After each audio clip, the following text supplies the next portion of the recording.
제가 최근에 국감을 치르고 왔는데 국감에서 시간 넘기면 마이크 꺼버리거든요. 근데 안 참아주거든요. 근데 여기 참아주네요. 네. 제 PPT 띄워주시면 사실은 저는 좀 결이 다른 얘기를 이제부터 드릴 겁니다. 앞에는 실제로 조기 개입 서비스에 대한 실행과에서에 대한 실천적인 얘기를 드렸으면 사실은 이 조기 개입 서비스가 실제 우리 안에서 어떠한 정확한 정의나 또 국가 차원에서 어떻게 운영될 것인가에 대한 공적 지원 체계가 지금 만들어 있지 않은 상황이어서 저는 그런 지원 체계를 지금 만들기 위해서 장애 아동의 조기 개입과 관련된 부분이 어떻게 지금 법률상의 근거를 갖고 정책 안에서 지원되는지 얘기를 드릴 예정이었고요. 10분 안에 정리하라니까 제가 빠르게 정리하도록 하겠습니다. 근데 사실은 제가 처음 얘기 드리고 싶은 건 이거였어요. 사실은 조기 개입이라는 것을 우리가 계속 얘기하고 있는데 한국에서 사실 조기 개입이 뭐냐고 물어보시면 다 다른 의견을 갖고 계실 거예요. 그래서 실제로 저희가 조기 개입이라는 용어를 띄웠을 때 뭐 지금 아까 잠깐 강은진 박사님도 뭐 우리가 조기 개입에 대한 부분들도 얘기하셨지만 교육이나 특수교육이나 뭐 보육이나 복지나 또 치료 영역에서 얘기하는 조기 개입의 차이들은 다 있는 것으로 보입니다. 근데 사실은 이 조기 개입 서비스는 교육적인 측면이 아니라 이제 복지적인 측면 안에서 저희가 지금 현재 풀어가고 있고요. 사실 조기 개입의 개념은 저희가 좀 더 포괄적인 의미로서 이 지금 여기 보시는 것처럼 영유아기의 운동, 인지, 의사소통, 그러니까 전반적인 발달에 지원이 있거나 장애 또는 추후 장애가 될 가능성이 있는 영유아의 발달적 필요에 맞춘 포괄적 영유아와 가족을 포함한 포괄적 계획에 대한 부분들을 저희는 지금 조기 개입이라고 이야기하고 있고요. 현재 우리나라에서는 방금 좀 전에 말씀드린 것처럼 이제 본인들이 하는 어린 영유아를 대상으로 하는 건 다 조기 개입 서비스라고 얘기하시기도 하세요. 그렇지만 지금 저희가 국가 차원에서 추진하고 있는 것은 아까 말씀드린 발달의 문제를 가족이 인식했을 때부터 영유아 뿐만 아니라 아동이 성장하는 과정에서는 단순히 영유아의 지원뿐만 아니라 가족에 대한 지원 부분들도 같이 가서 아까 맥 윌리엄 교수님 얘기한 것처럼 가족의 역량을 같이 키우고 결국은 장애인이 성인이 됐을 때 당사자로서 자신의 삶을 지역세 안에서 영위하고 유지할 수 있도록 하는 것이 궁극적인 목적을 가지고 가는 지원 서비스라고 이해하시면 좋겠습니다. 그래서 사실은 조기 개입 대상에 대한 부분들도 아직 명확치 않습니다. 그래서 장애아동 복지지원법에 죄송해요. 책에 장애 유아라고 되어 있는데 장애아동 복지지원법에는 이렇게 기준이 되어 있지만 저희가 좀 더 만약에 이 장애아동 복지지원법 근거에서 조기 개입 서비스가 된다면 이 조기 개입의 대상에 대한 부분을 어떻게 할 것인가에 대한 부분들도 굉장히 중요한 논의 관점 중에 하나라고 이야기 드릴 수 있을 것 같고요. 실제 어디에도 이 조기 개입 대상에 대한 부분 명확한 근거는 마련되어 있지 않기 때문에 저희가 이제 이 부분도 되게 중요한 논의의 부분이라고 얘기하게 드릴 수 있습니다. 저희가 사실은 지금 지역센터, 그러니까 아까 누가 지역센터가 뭐냐고 물어보시는데 저희 이제 한국장애인개발원은 보건복지부 산하의 직속 공공기관이에요. 그래서 보육 쪽에는 이제 한국보육진흥원이 있으면 그리고 저희는 그 장애인 서비스과의 소속의 공공기관으로서 이제 장애 아동과 관련된 전반적인 지원이나 정책에 대한 부분들을 연구하고 개발하고 보급하고 이런 역할들을 하고 있는데요. 저희가 이 안에서 이제 조기 개입이라고 얘기하는 부분 안에서는 이제 지역 아동센터가 설치된다면 조기 개입의 대상을 누가 할 것인가에 대한 부분과 관련해서 이제 연구를 통해서 아직 확정된 안은 아니고요. 저희가 이제 원고에 있는 것처럼 발달 지원 그리고 뭐 장애 위험 및 고위험군 아동들 그리고 뭐 이런 그러니까 장애로 대한 위험 가능성이 있는 어떤 신체적 또는 정신적 조건을 가진 대상 유아들이라고 굉장히 세부적으로 최진희 박사님이 여기 안에서 설명해 주셨는데 연구에서 저희가 아마 그 범위의 대상을 굉장히 저희는 넓게 사실 연구해서 갖고 있는데 이게 진짜 국가 안에서 타당할 것인가에 대한 부분들은 추후에 진행이 된다면 아주 처음에 굉장히 세부적으로 논의돼야 될 그런 이제 이슈이기도 합니다. 그래서 저희가 지금 현재 발달 제한 영유아 이제 이후에 또 장애 아동과 관련돼서 중요한 국내 지원 체계는 일단 국가에서의 모든 지원 체계는 관련법을 근거로 하기 때문에 저희가 이제 장애와 관련된 이제 조기계획과 관련된 법률들은 보시는 것과 같은 법률들을 이야기하고요. 지금 이 법률에 근거해서 이제 그 발달 지원 영유아나 조기 개입과 관련된 제도들이 어떻게 운영되고 있는지를 좀 간단히 설명드리도록 하겠습니다. 뭐 영유아 건강검진은 다 아실 거고요. 그래서 저희가 이제 영유아 건강검진이 사실은 저도 보육 쪽에도 있어 봤고 장애복지 쪽에서도 일해 봤는데 그 전에는 사실은 그 어린이집을 중심으로 해서 문제가 있는 아이들이 많이 발견됐고 그 역할들을 사실 어린이집이 굉장히 많이 해줬던 게 사실입니다. 왜냐하면 가장 아이들에 대한 접근성이 좋은 곳이기도 하고. 근데 이제 2007년부터 이 영유아 건강검진이 시작되면서 저는 국가가 충분히 선별과 관련된 중요한 역할들을 하고 있다라고 보거든요. 그래서 지금 오늘 저희도 같이 그 행사에 세미나에 참여와 건강보험공단이 하고 있는데 실제 아동에 대한 문제는 이미 국가 차원의 영유아 건강검진 안에서 이미 이루어지고 있고요. 이제 조기계획에서 고민하는 부분은 그 아동 거기서 선별된 지연이 의심되거나 위험성이 있는 아이들을 공적인 체육계에서 어떻게 지원하고 이후로 일반 범죄로 뺄 수 있는 애들은 빼고 장애로 가는 아이들은 또 어떻게 지원할 것인가에 대한 체계들을 정리하는 게 굉장히 중요한 이슈라고 말씀드릴 수 있습니다. 그래서 관련 것들은 참고로 보시면 되시고요. 아까 잠깐 강항진 박사님이 설명하셨는데 이건 이제 2022년 얼마 전 국감자료에서 나온 자료여서 최신 자료인데요. 요 위에 보시는 숫자는 실제 검진 대상자에서 발달 검사를 받은 아이들 중에 저희가 이제 그 추적 검사와 심화평가 공고 지속관리 필요에 대한 아동들의 숫자를 보여드리는 거고요. 영유아 검사 지금 수검률은 계속적으로 올라가고 있고 굉장히 적극적으로 공보해서 영유아 건강검진과 관련된 업무들을 잘 하고 계십니다. 그래서 지금 보시면 만약에 조기개입 서비스가 복지 차원에서 진행된다면 우리의 대상은 추적 검사 요망 주의 아동과 심화평가 권고 아동은 당연히 이후에 정밀 검사가 필요하고 발달에 문제가 있을 가능성이 필요한 아동들이기 때문에 이 아동들도 대상이 되겠지만 또한 지속적인 관리 필요. 이건 뭐냐면 이미 문제가 있다고 확정받아서 계속 관리가 필요한 아동, 거의 장애 진단을 받았거나 관련 진단을 받은 아동들의 수일 거거든요. 그래서 사실은 저희가 여기 건강검진에서 추정되는 이 발달 지원 아동 수와 실제 발달 재활 서비스에서도 발달 지원이 있는 아이들은 미등록으로 6세까지 서비스를 받을 수 있기 때문에 그 수를 합쳤을 때 저희가 기재부에 얼마나 발달 지원이 있느냐에 대한 추정수를 냈을 때는 저희가 한 30만으로 봤거든요. 그러니까 굉장히 높은 수준인 거죠. 그래서 사실은 아마 추후 조기 개입 서비스가 시행된다면 이 범위에 대한 분들은 다시 논의를 통해서 아마 이제 걸러지는 부분들이 있을 겁니다. 왜냐하면 그 안에서에 대한 여러 가지 요소들이 있기 때문에. 그래서 발달장애 그 영유아 건강검진이 있고 그 이후에 실제 발달 안에서 아까 심화권고 아동들에 대해서는 국가에서 발달장애 정밀 검사비를 지원하고 있어서 중위소득 80%의 경우에는 이 지원 서비스를 받을 수 있고요.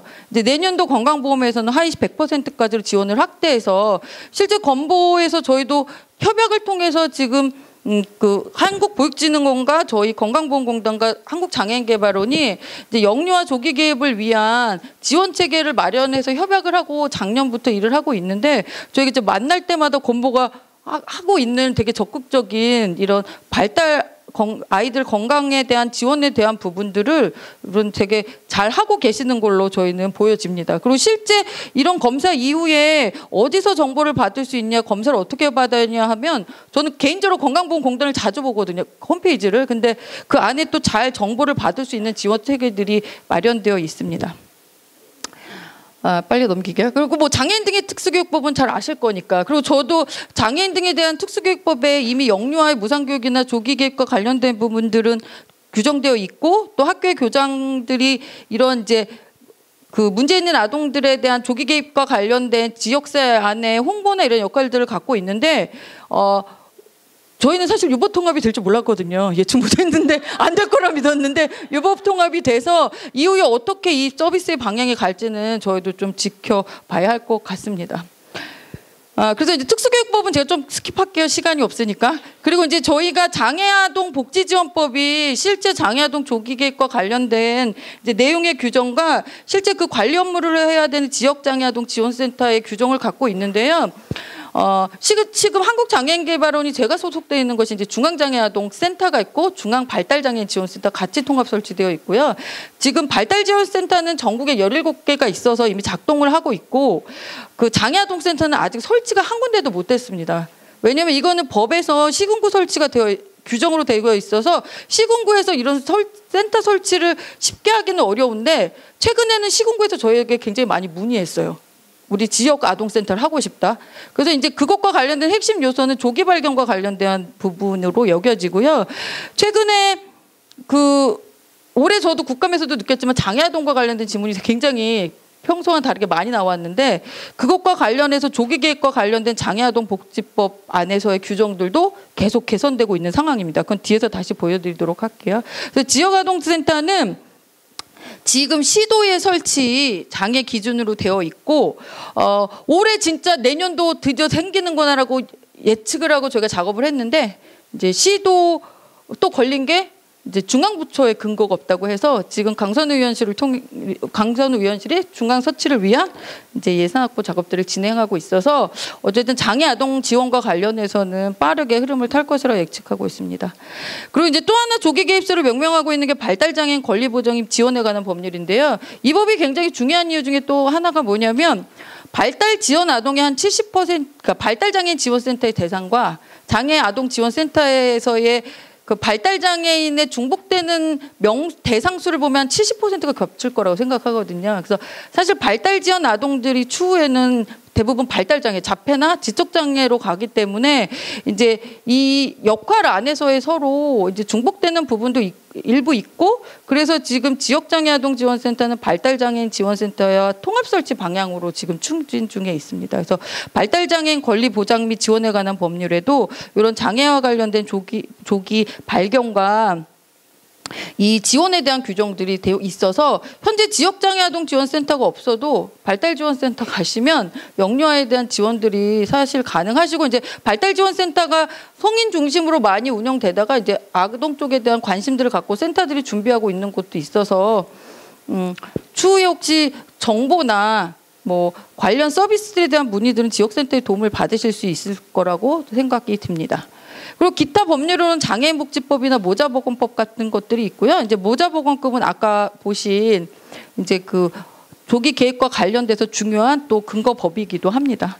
그리고 이제 이 조기 개입 서비스와 관련해서는 가족에 대한 지원 서비스에 대한 부분들도 같이 현행되어 이제 구축돼서 운영되어야 되는데 지금은 이제 그렇지 못한 측면들이 있어서 이제 장애아 부모님들이 아까처럼 좋은 서비스 안산이나 서초처럼 받으실 수 있는 분들은 되게 제한돼 있잖아요.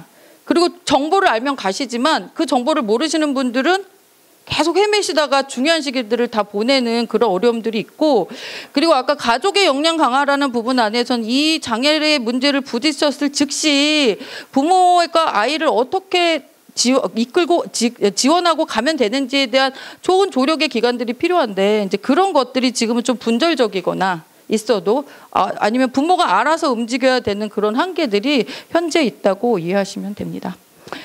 그렇지만 조기 개입과 관련된 이슈들은 최근에 굉장히 이제 국가 차원에서 관심 받고 이슈화되고 있고요.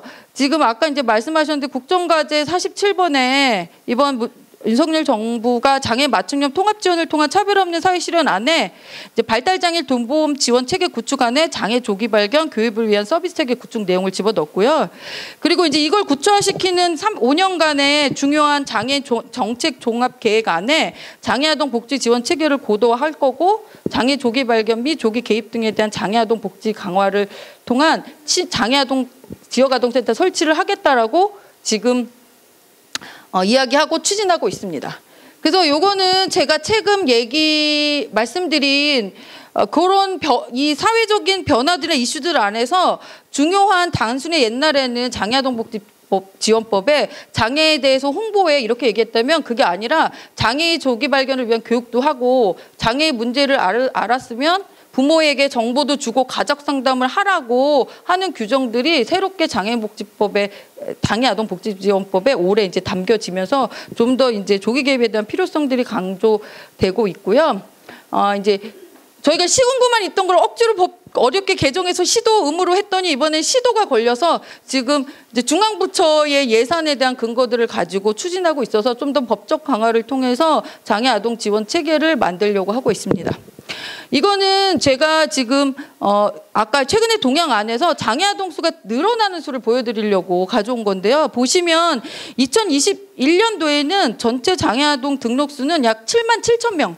제가 쭉 봤을 때도 7만 5천에서 7만 8천을 왔다 갔다 했는데 22년도부터는 지금 8만 명이 넘었고요. 지금 8월 현재 8만 4천 명, 약 8만 5천 명이 장애 아동 등록을 했고 실제 여기에 0세부터 6세는 미등록으로 장애인과 관련된 서비스를 보육이든 발달자율 서비스든 이용하실 수 있기 때문에 실제 저희가 추정했을 때는 9만에서 10만 정도 가까이 장애 아동 수가 나오는 걸로 실제 추정은 하고 있습니다. 그래서 이렇게 이제 장애 아동 수가 점점 올라가기 때문에 조기 개입에 대한 중요성은 또 강조될 거고요. 10분 안에 못 끝내겠네요.